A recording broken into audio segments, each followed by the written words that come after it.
All right, welcome to the Explainer. Today, we are diving deep into the really fascinating world of open source intelligence, or as you'll often hear it called, OSINT.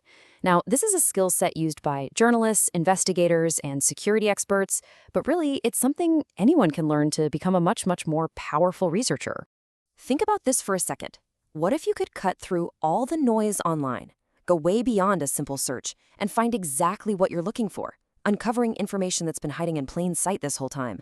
Well, that's what this is all about. So, let's get into it. All right, first things first. Before we go any further, we've got to get on the same page. What are we actually talking about when we say OSINT? Okay, so at its core, OSINT is really the art and science of finding, gathering, and then analyzing information that's publicly available. And that's the key word right there, open. Now, this doesn't always mean it's free, right? You might pay for a newspaper subscription or for access to a public records database. The point is, it's out there for the public to access. Okay, this next part is super important. There's a huge difference between just collecting data and creating intelligence. For example, a raw list of 1,000 tweets, that's just data. It's mostly noise, right? But a report that digs into those tweets, finds the patterns, understands the sentiment, and then uses all that to predict a potential riot, that is intelligence. It's the analysis part that turns a bunch of random facts into something you can actually use. So you might be wondering, where does all this open information actually come from? Well, honestly, it's pretty much everywhere. We're talking about the usual stuff like the news and TV, but also the entire internet, social media, blogs, you name it. Then you've got official public data from government reports and court filings, and even deep dives from academic papers and professional journals. The well of information is just incredibly deep. All right, so to be a good investigator, you've got to know the terrain you're working in. And when it comes to the web, that landscape is, well, it's a lot bigger than most people think. Okay, look at this number, 4 to 10%. Doesn't seem like much, does it? But what it represents is kind of mind-blowing. Believe it or not, that's how much of the entire web that big search engines like Google actually see and show you. Just 4 to 10%. So that begs a pretty big question. If that's all we're seeing, where on earth is the other 90%? Well, the answer is that the web isn't just one big thing. It has layers. You've got the surface web. That's the internet we all know and use every day. But underneath that, you have the deep web. And for investigators, this is where the real treasure is. We're talking about databases, court records, subscription-only content, all the stuff Google doesn't index. And then, of course, there's the dark web, which needs special software and is a whole other beast.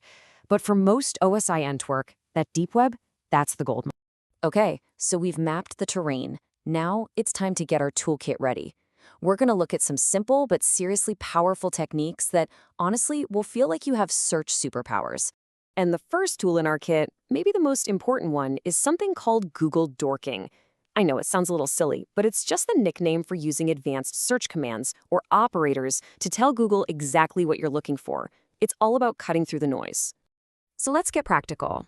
Let's say you're trying to find a specific type of document on one particular website.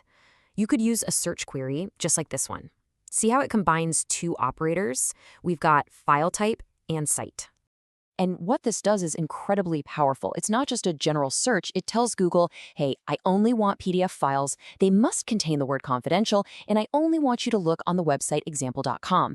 You can see right away how you could use this to find documents that maybe weren't supposed to be public. Okay, how about another one?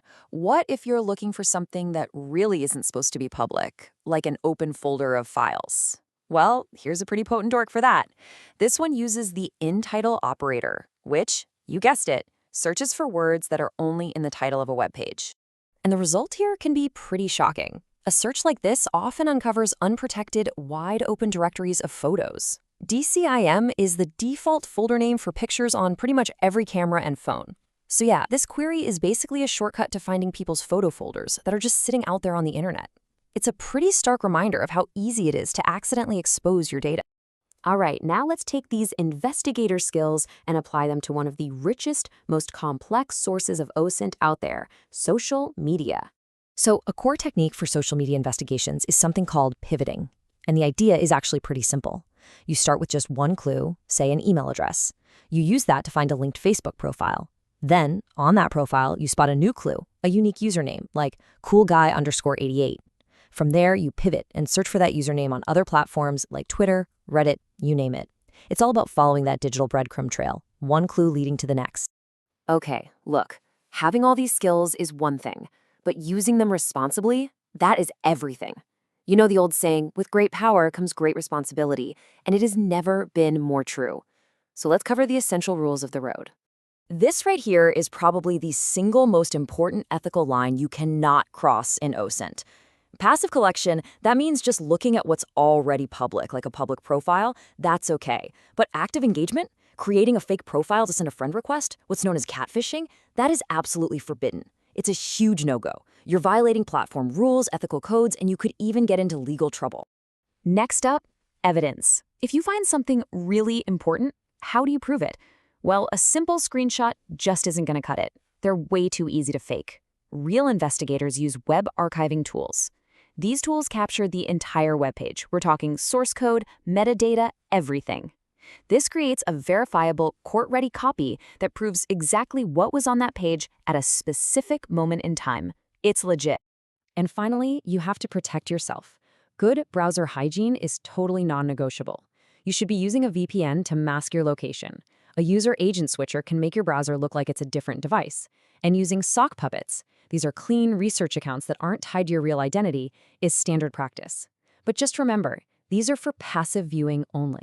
So we'll leave you with this one last thought to chew on. Now that you've had a peek inside the investigator's toolkit and you understand the digital terrain a little better, take a second and think about your own online presence.